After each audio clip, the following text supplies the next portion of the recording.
कांग्रेस सांसद राहुल गांधी ने hydrogen bomb फोड़ने का ऐलान क्या किया, पीएम मोदी रोने लग गए, इमोशनल कार्ड खेलने लगे और अब जानकार कह रहे हैं कि जब जब बीजेपी घिरती है, चुनाव में उसे हार दिख रही होती है तो पीएम मोदी इमोशनल कार्ड खेलने लगते हैं। यानी कहा जा सकता है कि अब जब पीएम मोदी बिहार चुनाव से पहले वही हथकंडा अपना रहे हैं, यानी भावुक करके जनता को बहलाने की कोशिश कर रहे हैं, तो इसका मतलब है कि उन्हें बिहार अपने हाथ से जाता हुआ दिखाई दे रहा है। तो कैसे बिहार चुनाव में हुई हाइड्रोजन बम बनाम गाली की एंट्री, कैसे राहुल की वोटर अधिकार यात्रा ने उड़ा दिए बीजेपी के होश और क्यों राहुल और कांग्रेस की छवि धूमिल करने की कोशिश में जुट गई है बीजेपी, इस पर हम अपनी स्पेशल रिपोर्ट में करने जा रहे हैं चर्चा। नमस्कार, मैं हूं अंशिता।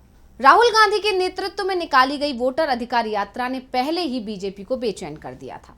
आलम यह था कि पहले सरकार पूरी ये कोशिश कर रही थी कि कैसे भी यात्रा शुरू ही ना हो सके। हर संभव कोशिश की गई, लेकिन हर कोशिश को नाकाम करते हुए राहुल गांधी ने ये यात्रा निकाली भी और इंडिया गठबंधन की, महागठबंधन की एकजुटता का संदेश भी दिया। सभी इंडिया गठबंधन के घटक दल के प्रमुखों को राहुल गांधी ने एक मंच पर लाकर खड़ा कर दिया और सभी ने एक सुर में चुनाव आयोग और एसआईआर प्रक्रिया के खिलाफ हल्ला बोल किया। इससे भी बीजेपी की बेचैनी बढ़ गई। नतीजा, पीएम मोदी खुद बिहार पहुंचे और बिहार पहुंचकर एनडीए के नेताओं का जुटान किया और गया जी में मंच पर सभी को इकट्ठा कर एनडीए के एकजुट होने का संदेश देने की कोशिश की, क्योंकि इससे पहले लगातार ये खबरें चल रही थी कि एनडीए में बिखराव है, एनडीए में सामंजस्य नहीं है। एक तरफ विपक्ष का महागठबंधन अभी तक 6 बैठकें कर चुका है, जबकि एनडीए की एक भी बैठक अभी तक तय नहीं हुई है और बाकी की बातें तो अलग है। खासकर नीतीश कुमार की नाराजगी की खबरें चल रही थी, जीतन राम मांझी, एलजेपीआर, सभी की नाराजगी की खबरें चल रही थी और उन्हीं खबरों पर विराम लगाने के लिए पीएम मोदी ने यह कोशिश की थी। इसके बाद भी विपक्ष का हौसला बुलंद रहा। यात्रा को रोकने की तमाम कोशिशें होने के बावजूद जब राहुल गांधी नहीं रुके तो उन्हें बदनाम करने की कोशिश शुरू हो गई और ये लगातार देखा गया है कि जब जब राहुल गांधी की लोकप्रियता का ग्राफ बढ़ता है, बीजेपी की तरफ से उन्हें बदनाम करने की कोशिश की जाती है, उनकी छवि को धूमिल करने की कोशिश की जाती है। और उसी कोशिश में लगी हुई बीजेपी ने कांग्रेस पर आरोप लगाया कि राहुल गांधी के सामने उनके ही मंच से पीएम मोदी की मां के लिए अपशब्द कहे। हालांकि अभी तक उस शख्स का कांग्रेस से कोई संबंध बीजेपी तय नहीं कर पाई है, किसी भी तरह का कोई सबूत पेश नहीं कर पाई है, जबकि कांग्रेस की तरफ से साफ कर दिया गया है कि ना तो उस शख्स का कांग्रेस से कोई लेना देना था और ना ही राहुल गांधी उस वक्त वहां मौजूद थे जब उस शख्स की तरफ से पीएम मोदी की मां के लिए अपशब्द कहे गए। लेकिन बीजेपी तो जैसे मौका ढूंढ रही थी और बीजेपी राई का पहाड़ बनाने में लग गई। इसी मामले को आगे बढ़ाते हुए बीजेपी की तरफ से कांग्रेस मुख्यालय सदाकत आश्रम के बाहर बीजेपी विधायकों ने अपने कार्यकर्ताओं और नेताओं के साथ जमकर हंगामा किया, तोड़फोड़ की, बवाल मचाया। इससे भी जब मन नहीं भरा तो राहुल गांधी का विरोध करने के लिए उनकी रैली में बीजेपी नेताओं ने काले झंडे तक दिखाए। हालांकि राहुल ने यहां पर भी उनकी नफरत को मोहब्बत से मिटाने की कोशिश की, जिसका वीडियो तेजी से वायरल भी हुआ। वीडियो देखिए।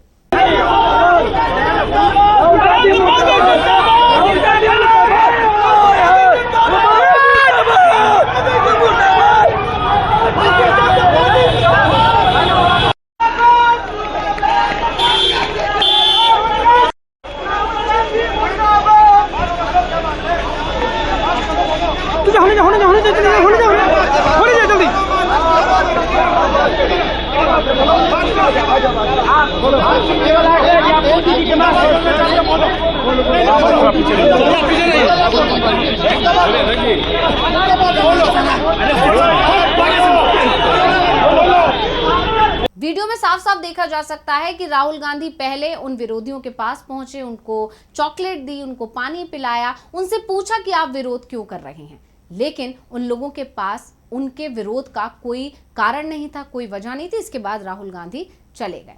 यही नहीं, बीजेपी अध्यक्ष दिलीप जायसवाल ने तो रो रो कर इमोशनल कार्ड खेला, राहुल को और पूरी कांग्रेस को घेरने की कोशिश की। देखिए कैसे पीएम मोदी के सहारे बिहार की जनता को भावुक करने की कोशिश कर रहे हैं बिहार बीजेपी अध्यक्ष। सुनिए। आज प्रधानमंत्री श्री नरेंद्र मोदी जी ने महिलाओं के सशक्तिकरण, जीविका दीदी के सशक्तिकरण के लिए जो सहायता राशि उपलब्ध करवाया, उसी समय 20 लाख आज हमारी मां, बहनें, बेटी उनके संबोधन को सुन रही थी। 20 लाख। और उन्होंने बताया कि मां, बहन, बेटी का मनुष्य के जीवन में, और जो मां, बहन, बेटी मनुष्य के लिए कितना महत्वपूर्ण है।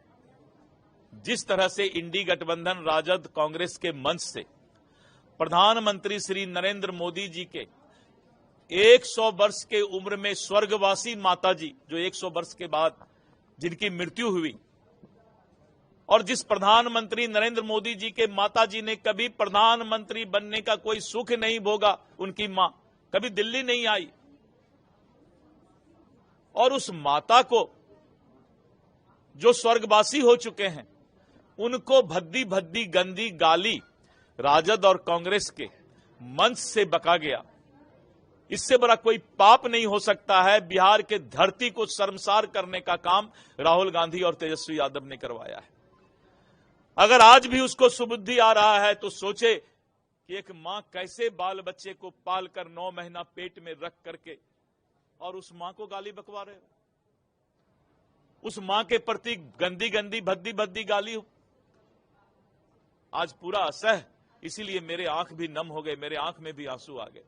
यानी बीजेपी राहुल गांधी की छवि धूमिल करने की हर कोशिश कर रही है, लेकिन उसकी हर कोशिश नाकाम हो रही है और कैसे भी इसमें सफलता नहीं मिल पा रही है। उल्टा राहुल गांधी के हौसले और बुलंद होते जा रहे हैं। इसीलिए जब गांधी मैदान में यात्रा का समापन हुआ और पटना में राहुल गांधी ने पदयात्रा निकाली तो उन्होंने हाइड्रोजन बम फोड़ने का ऐलान कर दिया। और इस बार राहुल गांधी ने चुनाव आयोग को नहीं बल्कि सीधा पीएम मोदी को चुनौती दे डाली, जिसके बाद से ये माना जा रहा है कि कहीं ना कहीं इस बार राहुल गांधी वाराणसी को लेकर कोई बड़ा खुलासा करने वाले हैं, क्योंकि इससे पहले भी वो कई बार वाराणसी में चुनाव में हुई धांधली का दावा कर चुके हैं और राहुल गांधी पिछले दिनों से जो भी दावे कर रहे हैं उसके सबूत के साथ कर रहे हैं। इसीलिए हर किसी को अब राहुल गांधी की अगली प्रेस कॉन्फ्रेंस का इंतजार है, और सिर्फ हर किसी को ही नहीं बल्कि बीजेपी और चुनाव आयोग भी परेशान है और उन्हें भी प्रेस कॉन्फ्रेंस का इंतजार है, क्योंकि दोनों में ये खलबली मची हुई है कि अब राहुल गांधी क्या करने वाले हैं। तो क्या कुछ बोले थे राहुल गांधी, पहले सुनिए।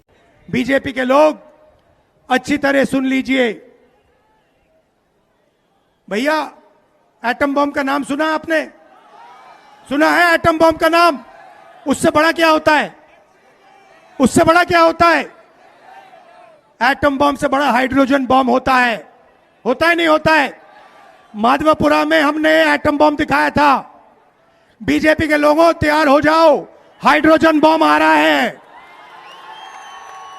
हाइड्रोजन बम आ रहा है, तैयार हो जाइए।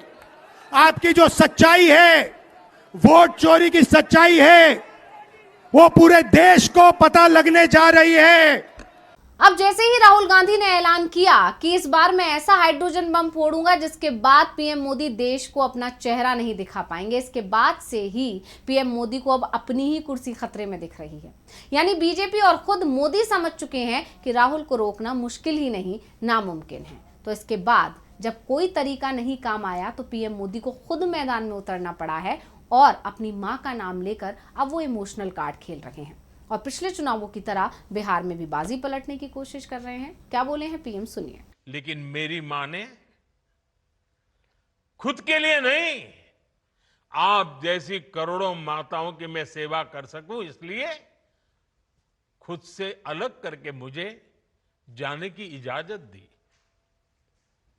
आप सब जानते हैं, अब मेरी मां का शरीर तो इस दुनिया में नहीं है। कुछ समय पहले 100 साल की उम्र पूरी करके वो हम सबको छोड़ के चली गई। मेरी उस मां को, जिसका राजनीति से कोई लेना देना नहीं, जिसका शरीर भी अब नहीं है, मेरी उस मां को आरजेडी कांग्रेस के मंच से भद्दी भद्दी गालियां दी गई।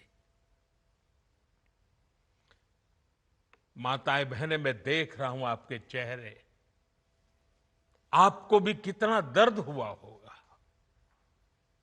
मैं देख रहा हूं कुछ माताओं के आंख में आंसू मुझे नजर आ रहे हैं। अब खुद पीएम मोदी कांग्रेस पर हमलावर दिखाई दिए। बिहार के जीविका निधि डिजिटल शुरू करते हुए मोदी ने कहा कि बिहार में कुछ दिनों पहले जो हुआ उसकी मैंने कल्पना भी नहीं की थी। बिहार में आरजेडी कांग्रेस के मंच से मेरी मां को गालियां दी गई। ये गालियां सिर्फ मेरी मां का अपमान नहीं है, ये देश की मां बहन बेटी का अपमान है। मुझे पता है कि आप सबको भी ये देखकर और सुनकर कितना बुरा लगा है। मैं जानता हूं कि इसकी जितनी पीड़ा मेरे दिल में है उतनी ही तकलीफ मेरे बिहार के लोगों को भी है। इसलिए आज जब इतने बड़े तादाद में बिहार की लाखों माताओं बहनों के दर्शन में जब कर रहा हूं तो आज मेरा मन और मैं अपना दुख आपसे साझा कर रहा हूं ताकि आप माताओं बहनों के आशीर्वाद से मैं इसे झेल पाऊं। आपको बता दें कि जब मोदी ये सब बोल रहे थे तो नीचे बैठे बिहार बीजेपी के अध्यक्ष दिलीप जायसवाल एक बार फिर रोने लगे। अब पीएम मोदी ने एक बार फिर इमोशनल कार्ड खेलने की कोशिश की, महिलाओं बहनों को साधने की कोशिश की। इससे पहले भी कई बार पीएम मोदी ऐसे ही बयान दे चुके हैं जिससे सीधे सीधे उन्होंने महिलाओं को साधने की कोशिश की है।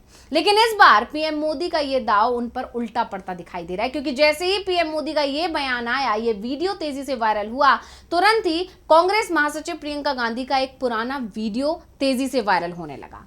आपको याद होगा बागलकोट जिले में एक जनसभा में प्रियंका गांधी वाड्रा ने प्रधानमंत्री के बयान पर टिप्पणी की थी, जिसमें उन्होंने कहा था कि कम से कम वो 91 गालियां एक चीज में फिट बैठ रहे हैं। अगर आप उनके द्वारा मेरे परिवार को दी गई गालियों को देखें और अगर हम सूची तैयार करना शुरू कर दें तो हम एक के बाद एक कई किताबें छपा सकते हैं या प्रकाशित करा सकते हैं। सुनिए प्रियंका गांधी को। अगर मेरे परिवार को जो गालियां दी हैं इन लोगों ने, हम लिस्ट बनाना शुरू करें तो हम किताब पे किताब छपवा लेंगे। प्रियंका गांधी यही नहीं रुकी थी, उन्होंने कहा था मोदी पहले ऐसे प्रधानमंत्री हैं जो आपके सामने आते हैं और रोते हैं कि उन्हें गालियां दी जा रही हैं। वो आपका दुख सुनने के बजाय यहां आकर अपने बारे में बताते हैं। पीएम मोदी पर कटाक्ष करते हुए प्रियंका ने यह भी कहा कि प्रधानमंत्री के कार्यालय में किसी ने लोगों की समस्याओं के बारे में नहीं बल्कि उन लोगों के बारे में एक सूची बनाई है जिन्होंने प्रधानमंत्री को कई बार गाली दी थी। और इसके बाद पीएम मोदी के उस गाली वाले इमोशनल बयान की काफी निंदा हुई थी, काफी आलोचना हुई थी। लेकिन अब एक बार फिर पीएम मोदी ने इमोशनल कार्ड चलने की कोशिश की है, जिससे साफ है कि जब बीजेपी का कोई कार्ड काम नहीं करता, डराने धमकाने से भी काम नहीं चलता, तो पीएम मोदी जनता को भावुक करने लगते हैं। अब पीएम मोदी का ये इमोशनल कार्ड क्या बिहार में भी काम कर पाएगा, ये देखने वाली बात होगी। तो स्पेशल रिपोर्ट आपको कैसी लगी हमें कमेंट करके अपनी राय जरूर दीजिएगा। इसी के साथ मुझे दीजिए इजाजत। देखते रहिए डीवी लाइव। नमस्कार।